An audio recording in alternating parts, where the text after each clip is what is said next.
Ready? Okay. This regular meeting of the City of Frostburg Mayor and Council is called to order. Please stand for the pledge and then remain standing.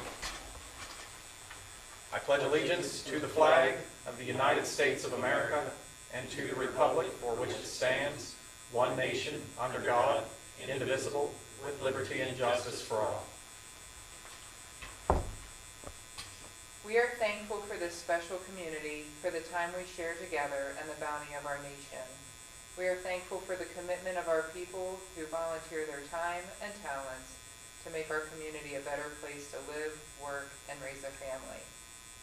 We know that we alone cannot meet the challenges or provide sufficient inspiration without community involvement and the dedication of all concerned to the greater good of the city and all who reside in it. We are thankful for the beauty, the time, and the place that is Frostburg. Amen. You may be seated. Mrs. Stallman, if you call the roll, please. Commissioner Donnie Carter. Here. Commissioner Nina Forsythe. Here. Commissioner Kevin Grove. Here. Commissioner Adam Ritchie. Here. Mayor Todd Logston. Present. Would entertain a motion to approve the agenda for today's meeting. I move we approve the agenda. Second. It's been moved and seconded to approve the agenda for the meeting. Any discussion on that? Hearing none, as many as are in favor say aye. Aye. Opposed, no. Agenda's approved. We've now then, will we do this as two separate things? Okay, so then we'll move on to item 6A, approval of the minutes. So this would be for the regular July council meeting that was held on July 16th. Make a motion to approve the minutes for the July council meeting. Second. Moved and seconded to approve the minutes from the July 16th council meeting. Discussion on that. Hearing none, as many as are in favor say aye. Aye. Opposed, no. Minutes are approved. Item 6B is to approve the minutes from a closed session that was held on August 13th. Make a motion to approve the minutes from the closed work session. Second. Moved and seconded to approve the minutes from the closed work session from August 13th. Discussion on that. Hearing none, as many as are in favor say aye. Aye. Opposed, no. Ayes have it, and it is approved. Okay, moving on then to item 7, special presentations. So we had a incident, I guess, that occurred in our city on August the 4th that Mayor and Council felt warranted special recognition, so I'll read this out loud then. So, certificate of appreciation, be it hereby known that the Mayor and City Council recognize the hardworking and dedicated staff that work for the City of Frostburg, and be further known that on August the 4th, 2024, 2 lifeguards at the Frostburg pool quickly responded and attended to a park visitor that experienced a medical emergency. And be it further known that their professional and compassionate actions helped avert a more serious situation. And now, therefore, let it be known that the Mayor and Council of the City of Frostburg do hereby express our sincere appreciation to Frostburg lifeguards Jordan Cheney and Justice Combs for their swift and skilled response and dedication to their job as lifeguards at the Frostburg pool, issued this 20th day of August, 2024. We're very proud of them. They're unable to be here tonight because they both headed back to college, so we'll get those in the mail to them. So, thank you for that. Okay. Moving on then to item 8. So this would be reports. So we'll do the monthly city reports. Who's first?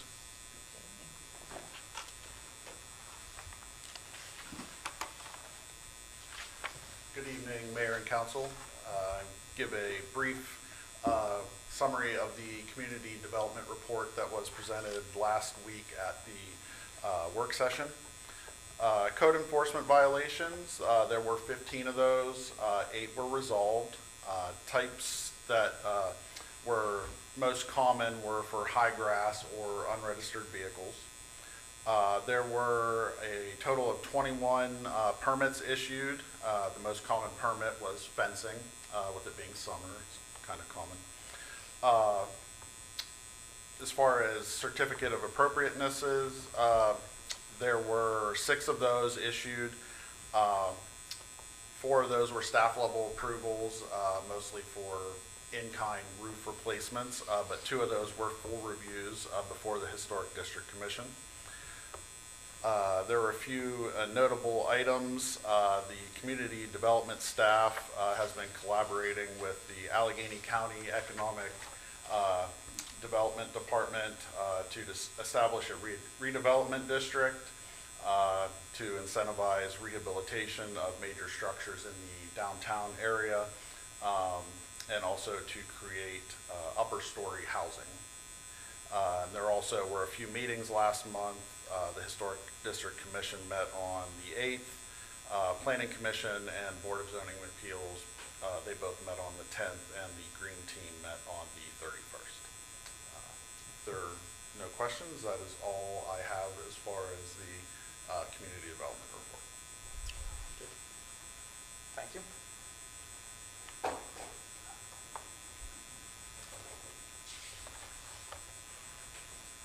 Good evening. I'd like to present the report for the Finance Department for the month of July 2024.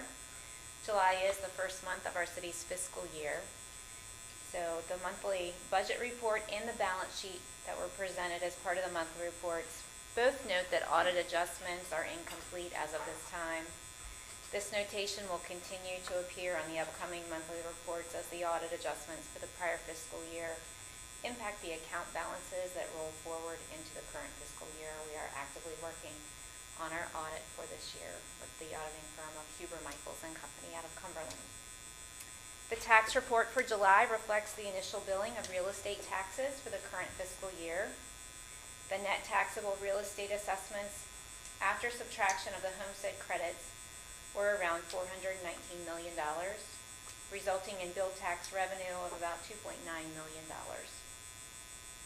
This is an increase of approximately 6.5% above the initial net taxable assessment from the prior year.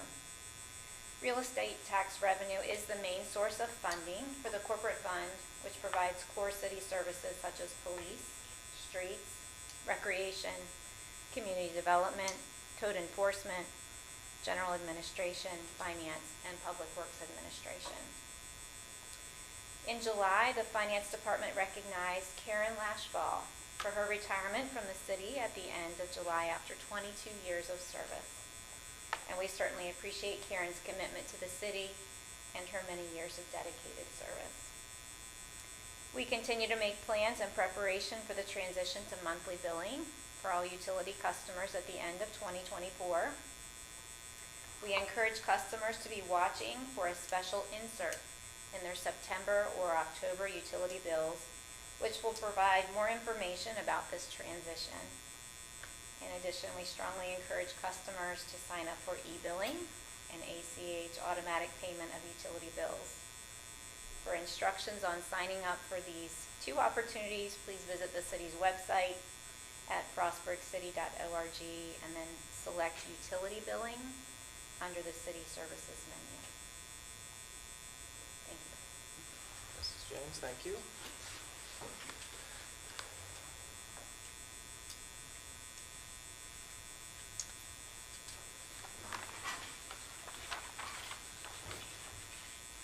I've got a lot, so Oh, good. told to sit here. So, for Parks and Recreation, monthly report, the first thing is that the pickleball courts are done. They've seen really heavy use. There actually is a pickleball league that has formed, and there's about 40 people signed up for that. The Sowers Field concession stand and the Hoffman Ballpark bathroom floors have all been epoxy coated. There was some other maintenance work done at Hoffman Park around the amphitheater. The Child Care Center is 99% done. We have moved in all the furniture, and we have done our 99% walkthrough and punch-out list, so we anticipate that building being ready to go here any day. The day camp ended on Friday, August 9th. There was 1,455 camper days, which gave us an average of 34.65 campers per day, which is the highest number on record. The pool's last day of operation is Sunday, August 25th. We'll be closed next week and we'll reopen for Labor Day weekend, August 31st to September 2nd. The following weekend, September 6th to the 7th, will be the Dog Splash. The Beverage Festival planning is still going on for that. It's September 1st. The block party also is in the final stages of planning, but that's September 4th. The Halloween parade and the party are scheduled for Tuesday, October 29th. The recommendation for the citywide trick-or-treating is October 31st, and we're hopeful to ask for that to be decided on at the next council meeting. That That's is, the most stressful decision of the year. Yes. so that is Parks and Rec. Within Public Works, we'll start with the Water Department. We've only had one significant leak in the past month. Nothing major. We actually worked out very well with not having too many leaks. Since the onset of the summer, water levels in Piney Reservoir have recovered quite well, especially after the hurricane that came through. We're now approximately 15 inches below normal, but we're holding at 15 inches, and we expect that number to only climb up from here. We do still encourage water conservation, as you never know what the weather's going to do. In the street and sanitation and sewer departments, we did bring on one new hire, Aiden Lee Foote. He's worked out fairly well. This is his second week. He's primarily been on the garbage truck to this point, but within the sewer, street, and sanitation departments, we've primarily focused on pothole patching, slight sewer repairs in and around town, and prepping the equipment for the winter. Can never prep too early for that. Our new salt structure within Public Works and the street department is still moving along. We anticipate being able to put salt in that by October 1st. Within Public Works itself, our other projects that are ongoing are the Mechanic Street parking lot, which is 99% done. We have one final punch-out walk this Thursday, but the plantings are in, the lights are in, the painting is done. The only thing left to do is actually have Potomac Edison come in and put the guts in the panel box. The paving contract is at 54% complete.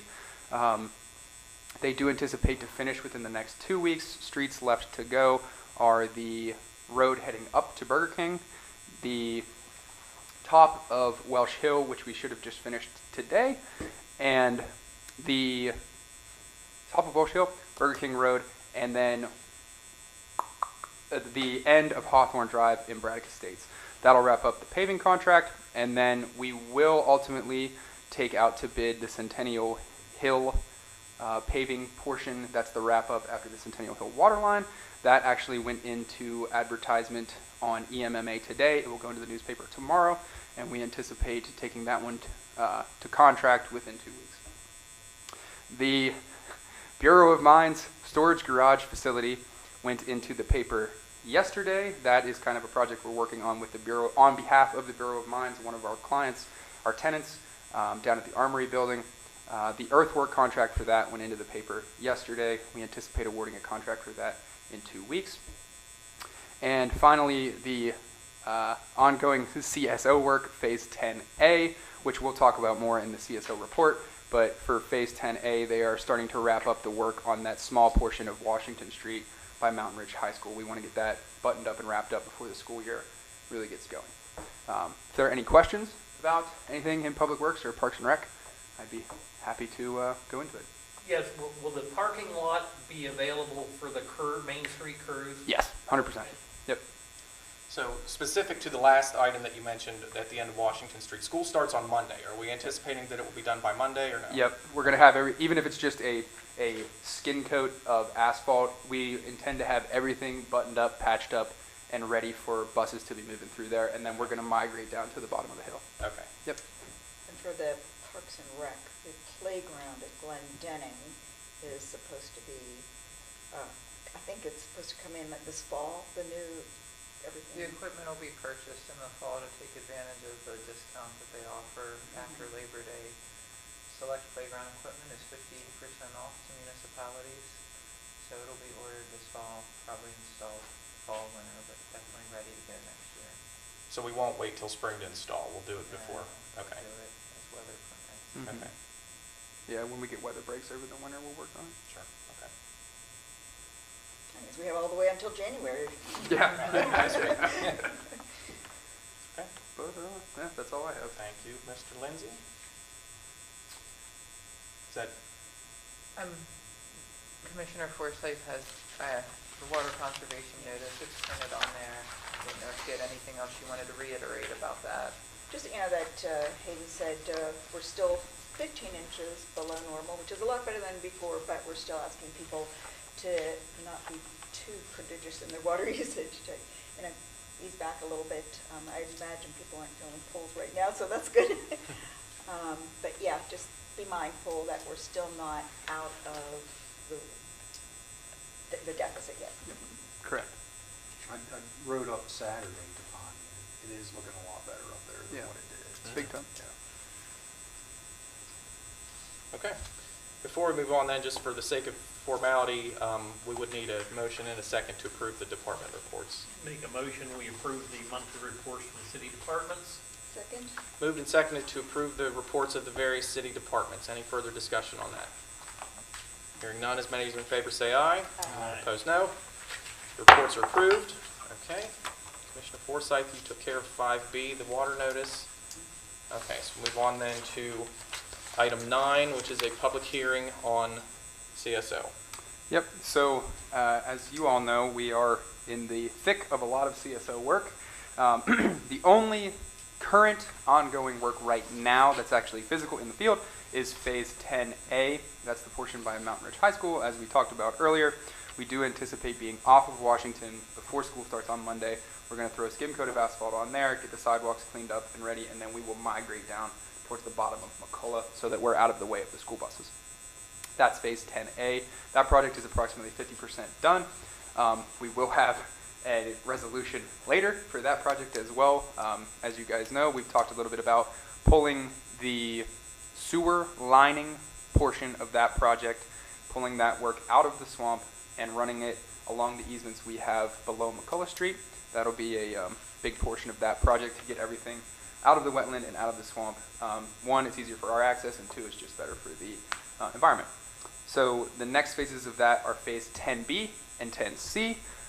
We are 95% done, 95 to 99% done those designs. We're in the preliminary stages of seeking MDE approval on those designs, and we'll look at taking those to approval, final approval, and bid here at the end of summer so that we can get the contract awarded before calendar year 2025, and then we can start on that in the spring of 2025. The most urgent upcoming work as far as CSOs go are the work we talked about at PACE this past year, which is Phase 8C and 9D. Those projects are Center Street extended as you head from FSU towards Main Street by 7-Eleven, and then North Grant, which will be the portion centered around Lee Street in Frostburg. Those projects are 100% designed, approved, ready to go by the state agency's approval. And they will go into the paper for advertisement tomorrow. They'll run for a minimum of 2 weeks, and then we will look at opening bids and preliminarily approving a bidder for those projects. They are 2 separate projects. There could be 2 separate bidders. If the same bidder wants them both, they can take them both. But we fully intend to start on those projects this fall, go through a winter shutdown. If we can keep working through the winter, we will work through the winter. If not, we will wrap those up in the spring. But they're both small dollar value contracts and small in terms of ground disturbance. So we don't anticipate them taking very long. But we hope to start on those by the fall. So that is the long and the short of the CSO work. If there are any questions, I'd be happy to go into it. I know that's a lot all at once. So What's the, I mean, Grant Street is very steep, North Grant. Is, Yeah. And kind of what's the plan for that? So for Lee Street and North Grant, the design and the goal with that is to actually strip off the surface coat and the cobblestones that are there now, do some strategic grading to kind of step it up and drop that grade down, and then pave. So they will both be corrected. Yep. Anything else? Cool. Thank you. We'll consider this then the public hearing number 1 on the CSO project. Okay. Under item 10, old business. As far as we're aware, there is nothing under old business. Okay. Then item 11, new business. Looks like this will be the first reading of a new ordinance. This is ordinance 2024-02.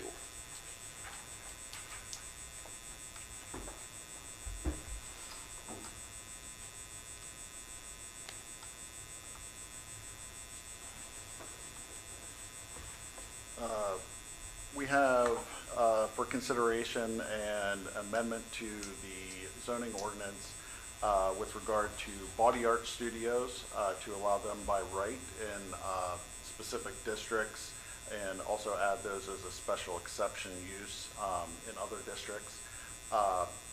This ordinance would effectively treat body art studios as the same as a beauty salon, and give them the same rights under the zoning ordinance. This was presented last week at work session. It was prepared by the city's attorney, Michael Cohen, and last week at the Planning Commission meeting, it was approved unanimously. If there are any questions, I am open to answering those. Were there any specific questions that were addressed at Planning Commission that weren't anticipated or anything? No, Okay. I mean, it was originated at the Planning Commission, Okay.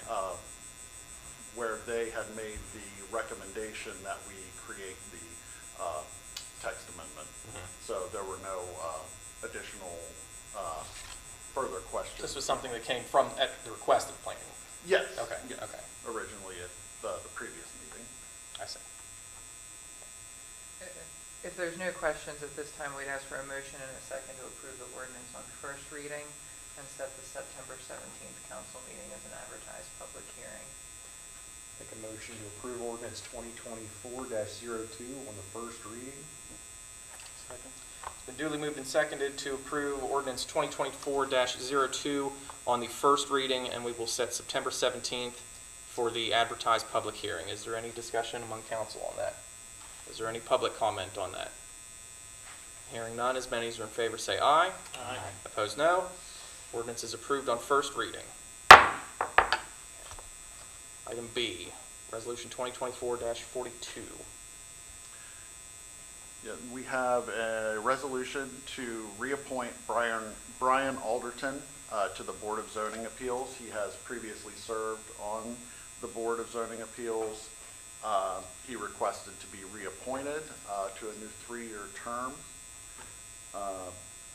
I can answer any questions if there are. Otherwise, I would ask for a motion and a second to approve resolution 2024-42. Make a motion to approve resolution 2024-42. Second. Been duly moved and seconded to approve resolution 2024-42 to appoint Brian Alderton to the Board of Zoning Appeals. Any further discussion on that? He's doing a good job. Any comment from the public on that? Okay, hearing none, as many as are in favor say aye. Aye. Opposed, no. Resolution is approved. Resolution 2024-43. This is Mr. Lindsay.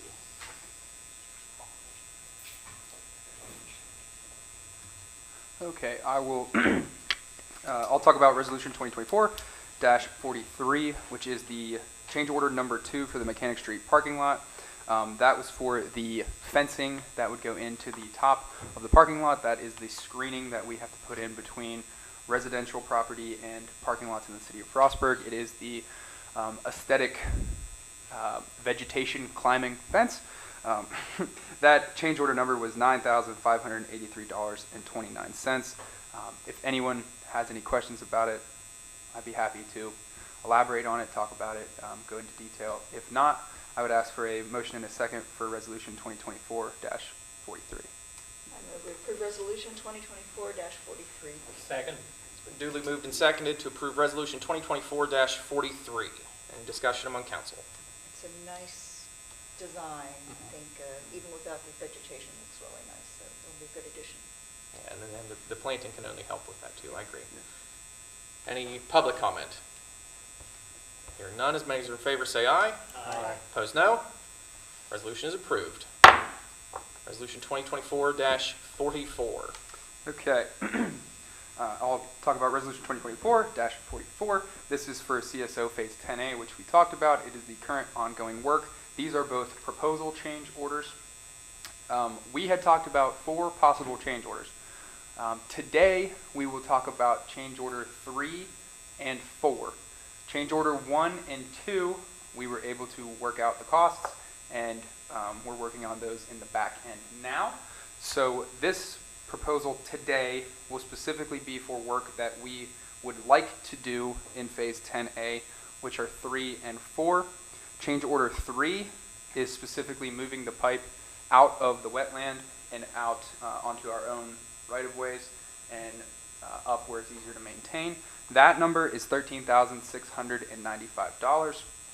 Change order 4 is for the portion of sidewalk retaining wall by Mountain Ridge High School. Obviously, we're not going to start on that right now while school gets started. It's above the tennis courts. But the sooner we know that we can move ahead with that, the better, so we can start planning. But that number is the bigger number at $101,150. So total between those two, it would be $114,000, $114,845. That number does fall within our budgeted contingency fund of $147,000. So it even leaves us a little bit of a buffer in our contingency for something else that might come up. This money is already budgeted for and set aside. I'm just asking for approval to be cut loose on it and to be cut loose on that work. And just to go back to work session, originally that retaining wall 3 and 4 were showing up on your ARPA budget as additional expenses, and they've been able to run the numbers, and this would be included in that original $800,000 Correct. Allocation from ARPA. So gives you additional ARPA funds to allocate elsewhere. Correct. So, and then Lydia and Ray have been working, and Mike have been massaging numbers for the past week to see how everything came out. But I think this is the best case scenario. So if there are no questions, I would ask for a motion and a second on Resolution 2024-44. If there are questions, I'd be happy to go into them. So. Make a motion to approve resolution 2024-44. Second. Duly moved and seconded to approve Resolution 2024-44. Any further discussion among council?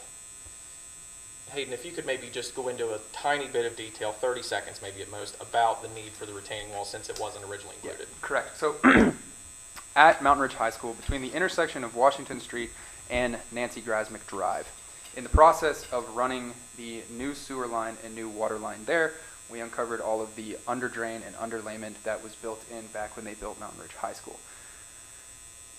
In a roundabout way, to be able to build the road, put in our new sewer, put in our new water, we had to move all of that stormwater, underlayment, and underdrain. And in the process, we uncovered a bunch of things that had since been buried, and having to further move those things. By having to further move those things, we have to move the sidewalk above the tennis courts, and the sidewalk along with it comes with a retaining wall. That retaining wall that is existing has been washed out, that we have to come through and replace and move our sewer lines and water lines. To do that, we have to put in basically a 6-foot tall retaining wall with a big footer to correct all of those underdrain and underlayment issues in conjunction with all of the piping that we had moved. I know that's a lot of pipe and movement talk, so if that's not clear enough for anybody, just please say it, and I can go into more detail. So. So basically, it's laying the Correct. good foundation for going forward, so you're not going to Correct. run into problems in the future. And then I know you said it involves widening, or I'm sorry, moving the sidewalk also. Will it then have the effect of widening the street? No, Okay. no. It's more of up and down Okay. as opposed to left and right. Okay. Yep.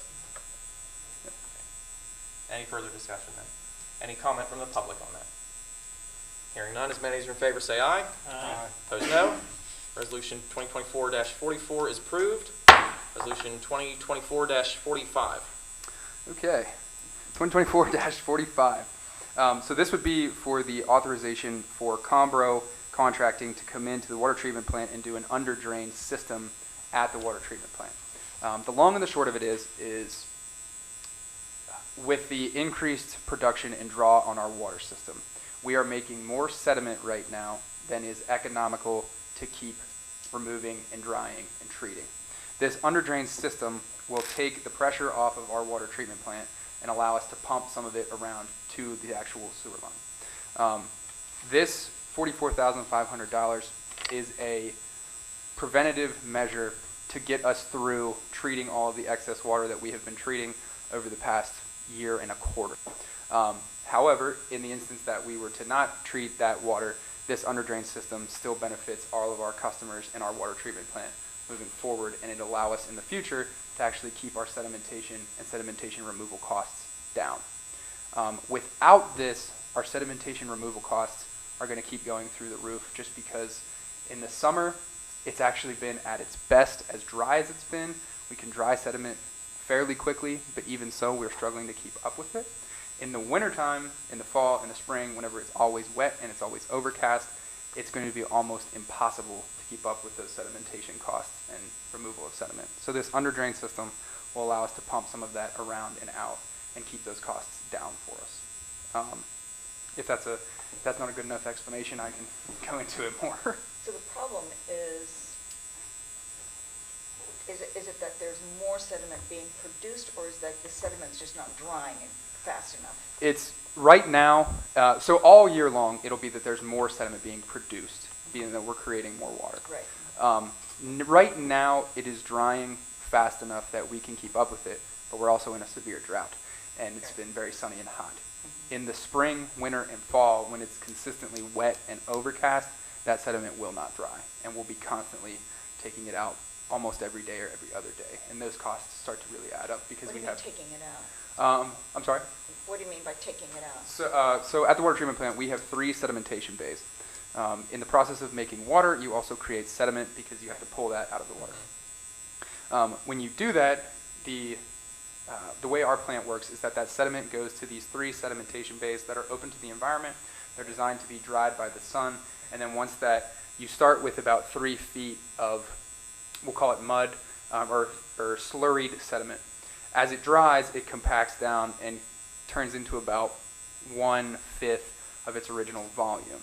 However, when it doesn't dry, it stays at that volume, and we have to take it out, or else we just keep backing up sediment into the water treatment plant. So I think the question then with that, take it out, I mean, do we put it on trucks and haul it Oh, away? yes. or- So it's a combination. So Sloan Septic will do some of it for us, but whenever it's at that volume and that density, Sloan can't handle it, and we have to load it into dump trucks, and then we take it and we pay to dispose of it. Okay. So those costs add up Didn't we quickly. used to take it to Jody Ritchie? Yeah, he doesn't take it anymore. Oh, Yeah, a lot of those guys are got as much fill as they needed. So, yep. Will there be then an extra cost to actually pump it to be treated? by There the sewer is, and we've system? actually talked about it with the city of Cumberland. However, that cost is marginal compared to what we would be paying in trucking costs. Okay. Yep.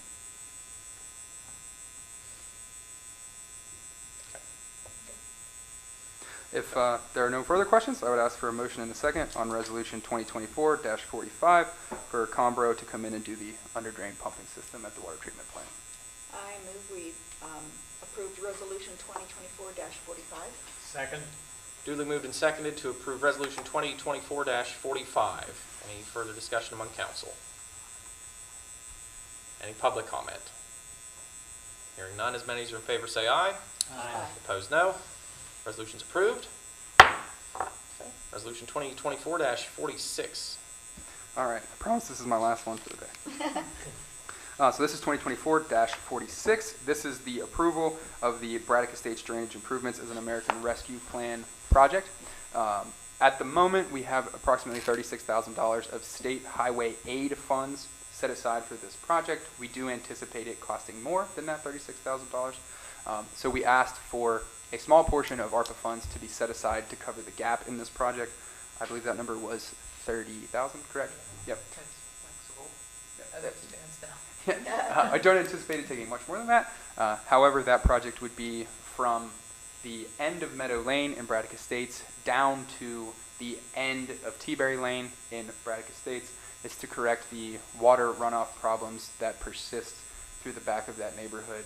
We do have some runoff issues and not flooding, but excess of water issues in Braddock Estates. This project would be aimed at correcting those. It will be engineered by an independent company that's part of the State Highway Aid Fund process, so that the design would be a part of that cost association. Once it's designed and approved, then we would go to a competitive bid process and have a contractor come in to do that work, put in some catch basins and some buried conduit for, storm drain to move that water out and out of people's basements and pools. If there are any questions, I'd be happy to go into it. Well, coincidentally, I ran into Chris Hobatter over the weekend, mentioned the drainage project, and he said that there had been some pipe left in the ground there. So have you talked with him? Yeah, about it? I talked to him today, and Okay, it is crammed full of grit at the moment. So we're going to start there, and that'll be the first preliminary stage of that project. So- Yeah. Yep. And this is just an add-on To what to, we've part already of it's already been done. correct. Yeah. But if there are no other questions, I'd ask for a motion and a second for Resolution 2024-26. 46. Sorry, too many numbers. I make a motion to approve resolution 2024-46. Second. It's been duly moved and seconded to approve Resolution 2024-46. Any further discussion among council? Any comment from the public? Okay, hearing none. As many as are in favor say aye. Aye. Opposed, no. Resolution is approved. Mr. Lindsay, you're relieved. Thank you. Good job. Okay, then next is item G. So this is Resolution 2024-47. Thank you, Mayor. This resolution, we discussed at your work session. This is in regards to the ongoing opioid litigation, specifically in reference to the Kroger settlement. Mayor Logston has already signed the Kroger documentation, but this resolution authorizes him and the attorneys to act on our behalf and file that.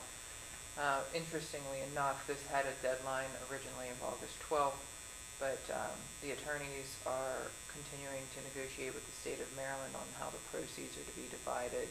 I think you got an email regarding those different ratios. So, again, this just authorizes the attorneys to file the paperwork on behalf of the city's behalf in the Kroger settlement. If there's any questions, I'd be happy to answer them. Otherwise, I'd ask for a motion and a second to approve Resolution 2024-47. Make a motion to approve Resolution 2024-47. Second.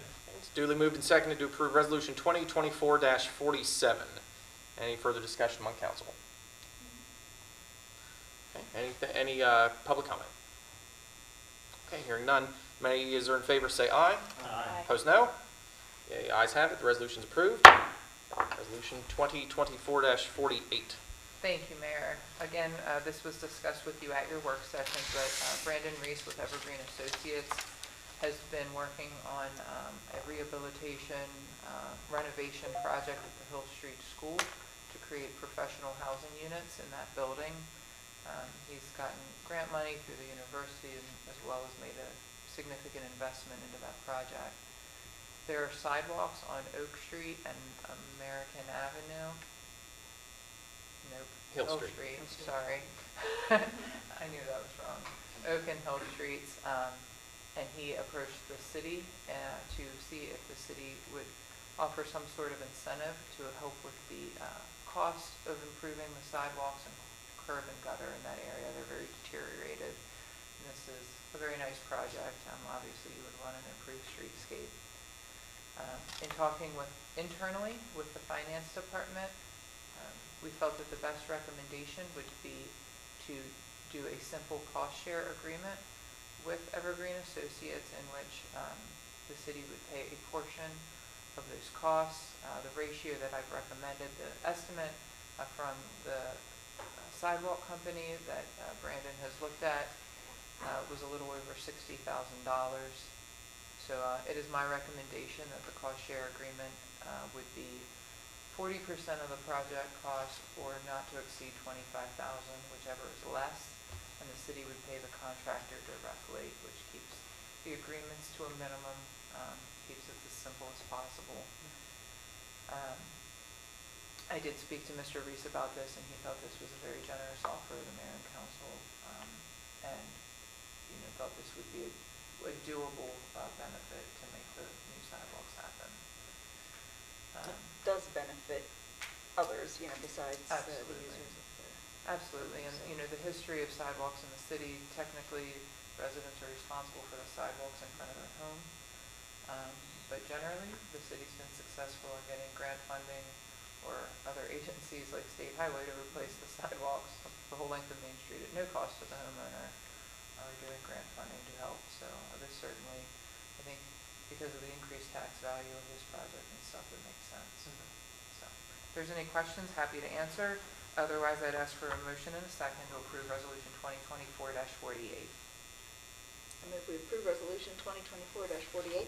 Second. It's been duly moved and seconded to approve Resolution 2024-48. Is there any further discussion among council? So just to be clear, Elizabeth, the comment that you just made about typically residents or homeowners would be responsible for, is that also generally true for commercial properties? Yes. Okay. Okay. Any further from council on that? Any public comment? Hearing none, as many as are in favor say aye. Aye. Opposed, no. Resolution's approved. Moving on then, Resolution 2024-49. Thank you, Mayor. This, as you know, the city is not purchasing new light-duty vehicles, but rather we've entered into a program with Enterprise Fleet Management with fleet lease. And obviously, there's a lot of benefits to that I did get into at work session, but this is one of the last old vehicles that the city needs to replace. There's a 2012 half-ton truck in the street department that probably operates like Fred Flintstone, if I had to guess, but this would purchase a new 2024 or 25, depending on timing, Chevy Silverado for the street department. That lease payment for 5 years would be $840 a month. If there's any questions, I'd be happy to answer them. Otherwise, I'd ask for a motion and a second to approve Resolution 2024-49. Make a motion to approve Resolution 2024-49. Second. Okay, it's duly moved and seconded to approve Resolution 2024-49. Any further comment from council? Any public comment? Okay, hearing none, as many as are in favor say aye. Aye. Opposed, no. Resolution is approved. Resolution 2024-50. Okay, this one is another American Rescue Plan Act or ARPA Act allocation, but is also authorizing the purchase of an Elgin Regen X street sweeper. This is through Maryland Industrial Trucks. Obviously, the city sweeps our streets in the spring every year, but also as needed. Our street sweeper is a mid-2000s model, and it is going to need to be replaced in the near term, and the ARPA funding gives us the opportunity to not have to consider financing that or other means to pay for what is $364,860. So not a lot of that's a lot of change to have laying around. So ARPA again, provides a really amazing opportunity for the city to make long-term investments. For vehicles like this, there's often various vendors that offer the cooperative pricing, whether it's on a different competitively bid. For example, the back truck was on the Virginia Sheriff's Office bid that our procurement policy allows because it's already been competitively bid. However, the street department, Maryland Industrial Trucks is out of Baltimore, so it is a closed vendor, and this was the best sweeper for the lowest price that they were able to find, and this would be on the Sourcewell competitive pricing discount. So again, it's in compliance with the procurement policy of the city. So if there's any questions, I'd be happy to answer them. Otherwise, I'd recommend Resolution 2020, a motion and a second on Resolution 2024-50. Make a motion to approve Resolution 2024-50. I'll second. Okay, it's been duly moved and seconded to approve Resolution 2024-50. Any discussion among council? We're going to miss that ARPA funding when it runs Yeah. out. But it really has helped. I mean, we've made such big investments with that funding that it's going to pay dividends in the years to come, or for years and years. It will allow us to be much more preemptive now, so. Yeah, yeah. Great. So I want to specifically congratulate, I guess is the word, or make recognition of, this actually came in under what we estimated even a week ago at work session. We estimated 375 and it came in at 364 and some change. So we were, that's a really good savings. We're even saved money on that. So anything else from council? Any public comment? Okay, hearing none, as many as are in favor say aye. Aye. Opposed, no. Resolution's approved. Resolution 2024-51, Mrs. Jones. Thank you. This evening, I have for your consideration Resolution 2024-51, which would adopt a Section 125 premium-only plan in reference to the city employees' insurance deductions.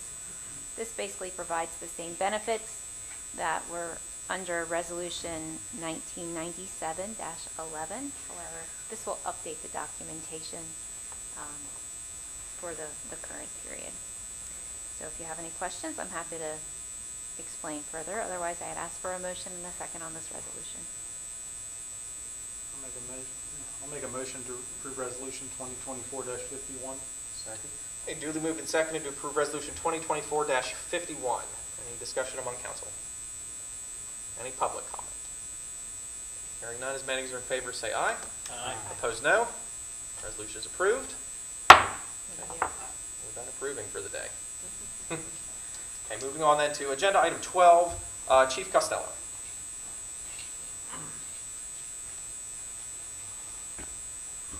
Thank you, Mayor and Commissioners. Good evening.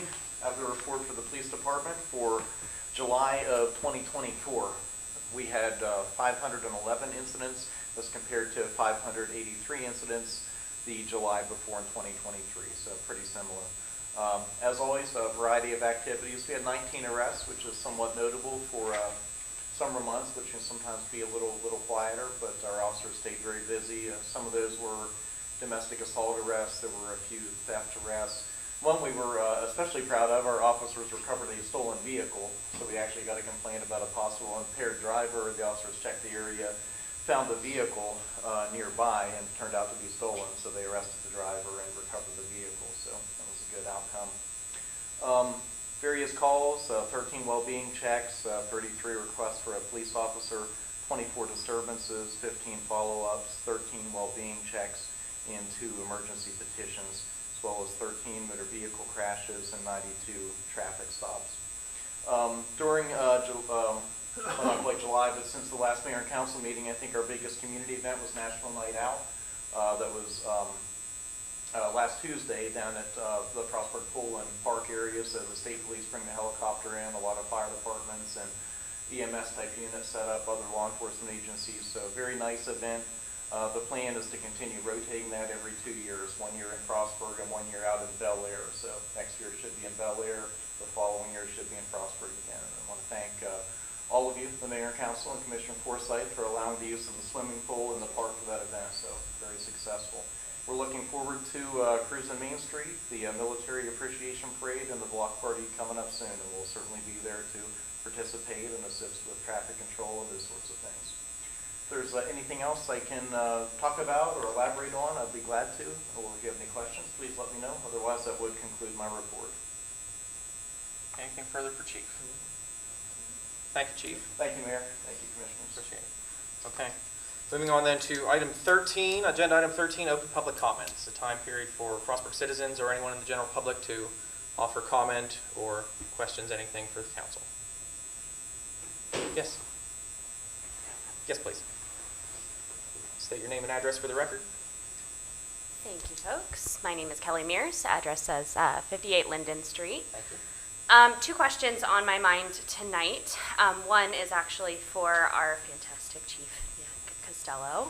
As a resident of Linden, heard just maybe last week before, helicopters circling our kind of area, roughly 9 or 10 o'clock at night. Maybe it had to do with National Night Out, maybe it was something else. Just wondering, what is our best recommendation as concerned citizens to stay informed of what's going on in our area? Obviously want to give respect and deference to the police department as they're doing their work, but want to be informed and involved if there's anything we as citizens need to be aware of. Yeah, great question. Thank you very much. The helicopters always draw a lot of attention. We usually get a lot of calls when there's a helicopter in the area. One incident that comes to mind recently with the helicopter is there was a suicidal female that ingested some pills and wandered off. So officers were looking for her. The state police were kind enough to bring the helicopter up and help us attempt to locate her. We did find her down near the Frostburg Pool and Park area and get her to the hospital. That was one incident. I do think there was something else where they assisted us with trying to find someone. Occasionally we get a lot of calls about like private company helicopters. Like sometimes, I don't know what they do, maybe survey lines or do surveying type work. Hayden may be more familiar with the engineering background. So a lot of times people call us and we don't really have any involvement or know what that is. But the Maryland State Police helicopter is usually medevac. Sometimes they're doing their own thing, but if it's a city police incident, we certainly would have the most information on that. But that's the most recent one I remember. So I think in terms of staying informed generally, we try to use social media a lot, and we're always in law enforcement and the emergency services field. You're always kind of balanced because you don't want to say things prematurely and put out information that turns out to be wrong, but you also want to try to keep people informed. So one of the things, for example, FSU did years ago was when they got their burglar system, they've adopted the practice of just putting something general out like police activity in this area. That's worked pretty well. There are texts that usually end up on social media for like ambulance call-outs, fire department call-outs, maybe sometimes general police activity. So probably a combination. Quite frankly, for the fastest information, social media is best, but I would certainly say that with the caveat that it should be an official source, not some of the people that just write stuff on Facebook that's not accurate. Excellent, thank you. A few thoughts there, certainly. I'm glad to elaborate if there's anything else I can talk to you about now or after the meeting, whatever you want, I'll be glad to help. But, Would it be bothersome to receive calls? I would never say bothersome. I certainly don't want to come off like that. If there is a real emergency, I mean, we have had, robberies or major incidents, stabbings, those kinds of things. For a while, hopefully things are good. It is very hard on the dispatchers because they're trying to communicate with the officers, trying to communicate with EMS and that sort of thing. They usually have tons of phone calls, so it probably would not be appreciated, but we want to let people know what's happening too. And then if they're not really, high involvement incidents, it's a little easier to manage. So it kind of depends on the incident, I think, a little bit. But the helicopters do have a tendency to draw a great deal of interest. And sometimes they're serious incidents, sometimes they're not quite as serious. Well, I think I would echo that too, and especially I would think late at night after dark, which is when that happened. And I think trying to put things together, the incident with the woman at the pool is the incident that you had, because that happened at night. That was like 10 o'clock at night, right? Yes, that's right. So Yeah. You're right, especially at dark when Yeah. the helicopter comes, 100 feet over your head. That's something. And they tend to circle pretty low, Yeah. Well, the Frostburg Police Department tends, in my experience, to not have information while things are happening. Sometime later you can find out. Cumberland on Patrol puts things out, Yes, they do. sometimes is right. Right. Yeah. So it's kind of like, It's definitely a battle of speed versus accuracy. Yes, yeah, well said, perfectly. So I don't know if there's a good answer. Yeah, I don't think it is. That could not be more well said, Mayor. Speed versus accuracy. Yeah, because we'll get calls and maybe there's a robbery or something, and we get there and it's really not. So you put something like that out, you cause this big public alarm when there really isn't something to begin with. And sometimes that does happen with social media. But I think too, that if it's something that's very, very dangerous and they want people to stay in the house, they would definitely put that out on social media immediately. Absolutely. Yes, sir. Thank you, Commissioner. Yes, we do work very hard to do that, absolutely. Excellent, that makes sense. I found myself Google searching Frostburg helicopter circling more than once, and it was like, we should ask. Yeah. Social media it is.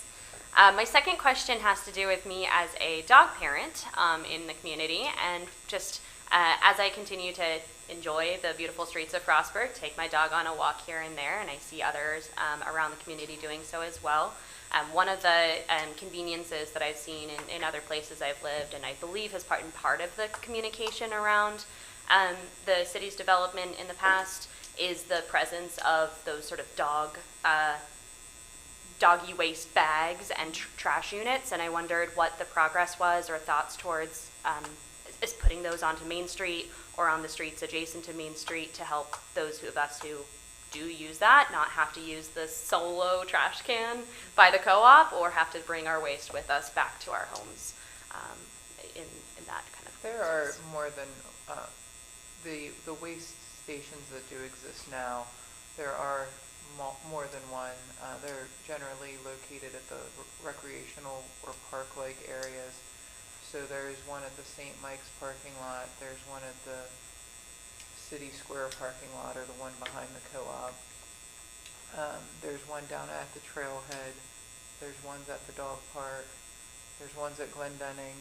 Unfortunately, at Glendenning, it seems people pick up the waste in the trash bag and then just hang the trash bag on a tree limb, so it makes it worse instead of better. And then there will be a new one at the parking lot. So we do have them, but we try to put them in areas where our staff are regularly going in to maintain them with mowing grass and whatever else to keep a check on them. And we try to put them in areas that are popular for people to walk their dogs. But we do try to solicit suggestions for, an unmet need area. And it would be tough putting them out and about on a lot of the streets because they'd be on public, or not public, private property. Yeah. I mean, there are some owners that I've seen out and about that do have some stuff. I know that my family have dogs, and we have a little bag that ties right onto the leash that we carry our own bags. I think,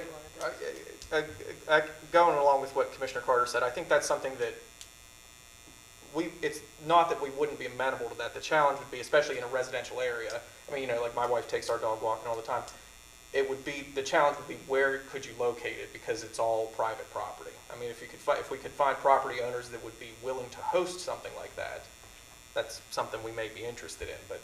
Isn't there like one in the easement on either Bowery or Grant Street? No, there's one in the easement on Bowery, I think. Potentially. I'm not familiar with it. Cool, thank you. It sounds like there's one in the works for Mechanic Street parking lot, and that's going to be an addition, I think, to the general Main Street area, so I look forward to that. Thank you. Thank you. Anything else, general public comment? Don't forget the Craft Beverage Festival coming up first Sunday in September. Yes. Okay. All right. If there's nothing further, then this meeting is adjourned.